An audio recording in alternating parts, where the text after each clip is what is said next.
If you build it, they will come. Field of Dreams, April 21st, 1989. Buff Nation, what up? BWB, Bandwagon Buffs, what up? It's your man's Harry, billion. We got work to do. Smash the subscribe button, please. Smash that like button. Don't forget to comment, guys. You can get your Colorado and Coach Prime merch at the TLP Sports Club Amazon storefront. The link will be in the description. That's all the business. Let's get to work. The importance of ownership and the importance of setting standards. Holding yourself and holding us as a community to a higher standard. Coach Prime, he's constantly speaking about it. Holding ourselves to a higher standard. The importance of us owning, understanding the value that you have, that you can give, saying no when you have to say no, saying yes when you should say yes, and making sure that you don't compromise your standards and your value. This is what Coach Prime preaches all the time. The coaches in the locker room have already said the reason why they are here is because of the value that this man holds in his life, because of the standards and the values that he has set. And he says, I will not shake and I will not move from these values because of that energy that's inside of him, because of that standard that he has set. Men and women will follow him to the ends of the earth. If you build it, they will come. If you set your value, if you are unmovable, if you are unshakable, it doesn't matter how many DDs you have. It doesn't matter how many Deion detractors or how many detractors you get. Just hold your standard. January 1st, 1984, Gillie the Kid was born. A prolific rapper, lives in Philadelphia, reps Philadelphia to the core. Sabrina's Kid, 50 Cent, Curtis James Jackson III, tells a story about how he walked Gillie the Kid's music and put it in the hands of record execs. And when they told Gillie that his music was fine and they were going to make a deal, you know what Gillie said? He said, I'm not doing the deal. It's not enough. I don't want that. As 50 explains it, whether it was a bad deal or it wasn't a bad deal, the chips will fall where they will fall. You just got to hold your standard and you just got to hold your value. In 2019, with his cousin, Wallace Peoples, also known as Wallo, Gillie the Kid, they signed a $100 million deal with Bar Stores. That podcast is known as $1 Million Worth of Game. I remember when the whole 6ix9ine situation was going down and Gillie had his podcast going. And 6ix9ine calls Gillie and he's like, yo, put me on the show. Let's talk about my situation. I know what's popping. I'm going to bring you more ratings than you ever had. And Gillie stood his ground. He said no. He told 6ix9ine, who was the hottest thing spinning at the time. Everybody wanted a piece of him. You are a manipulator. I'm not bringing you on my show to make a mockery of who I am and what I'm trying to build. He stood his ground again on that day. So $1 million worth of game is now worth $100 million worth of game. Let the chips fall where they're going to fall. You know what's interesting? Because there's another story from a kid who was born in 1983, 1 year before Gillie the Kid was born. Gillie was born in 1984. A young kid named Timba Boema Hali was born in Liberia, the same country that I was born in. Went through a horrific war in Liberia. His family travels over to the United States, trying to escape that war. He lands here in America, does what he has to do, builds it, becomes an NFL player with the Kansas City Chiefs. 1 year, he gives $1 million to Gillie the Kid to help him out with his music career. That's Timba Boema Hali. When you see Gillie the Kid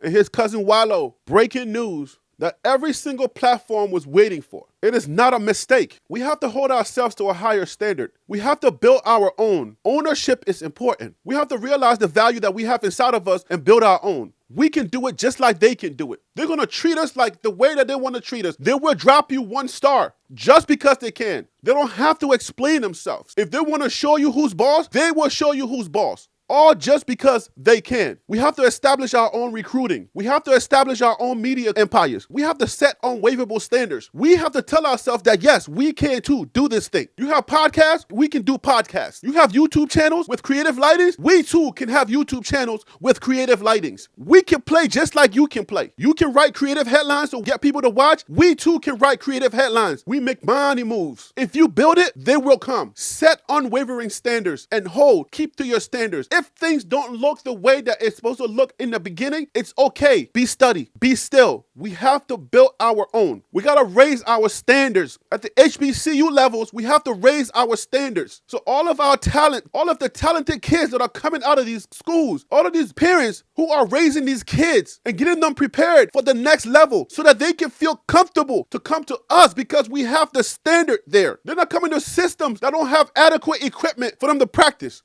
Because these kids are looking to come to us. Our most talented, they don't want to go over there. They don't want to have to go to the white media. I'm just going to put it out there. Let's just say what it is. They want to come to us, but they don't want to come to no ratchetness. They're not trying to come to no ratchetness. They're not trying to come to no dusty media. They're not trying to come somewhere where you don't even know how to light, where you don't even know how to set up a camera, where you don't even know camera angles. Because they know that, look, there's great camera angles over there. Why don't you just study a little bit to understand how to do the camera angles or to set up the microphone correctly? They're trying to come somewhere that has quality and value and high standards, just like they do. I'm not trying to play a race game. I'm just trying to let us know, talk to my people, my black people, to let us know that we have to build it so that they can come, because they do want to come. These kids want to go to HBCUs. We just got to raise our standards. These parents want to go somewhere where somebody looks like them, because images do matter. If they can drop a star, we can say, you know what? Keep your star. We have our stars over here too. You want to checkmate us? We can checkmate you, because now you have to go to $100 million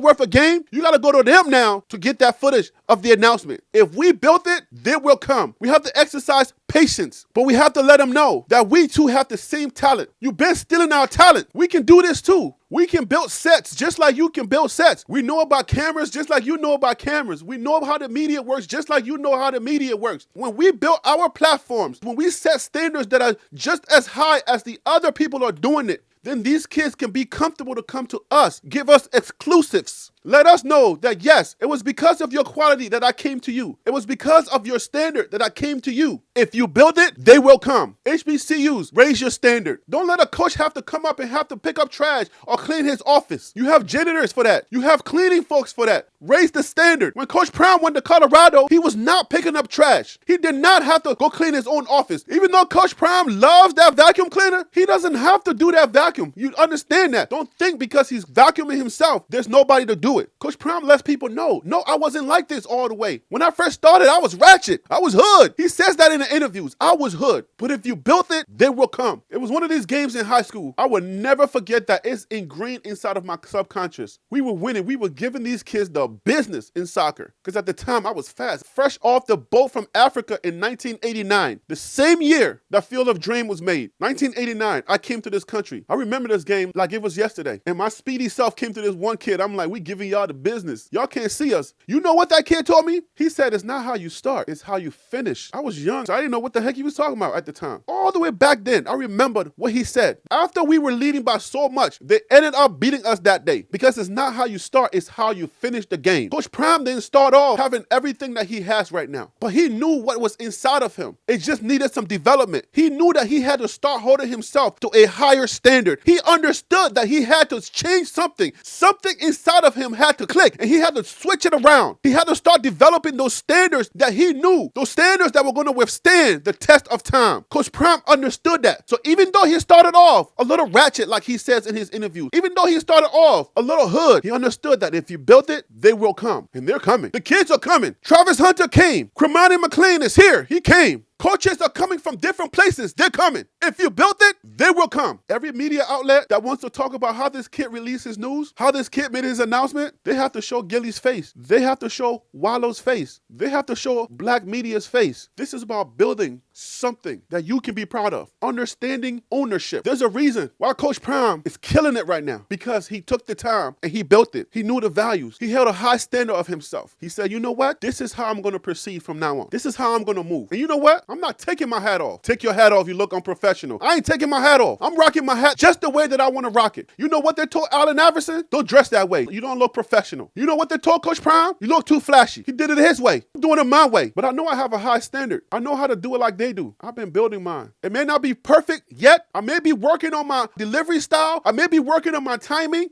but I'm building it the right way. I understand the values. I understand what it takes to get to that next level, to be getting exclusives. When they asked Steve Jobs, may his soul rest in power, why do you dress the way you do? He said, I got work to do. I ain't got time to be thinking about what to wear. So I wear black shirts. I wear different hats, but I wear black shirts. I'm taking cues from different places. I understand how they think. I understand what they do. I've been working at this for many years. It hasn't come full circle. Be patient, be steady, but set a standard. Add value to what you're doing. Add value to people's lives. Serve. If you build it, they will come. I'm Harry B with TLP Sports Club. Brah.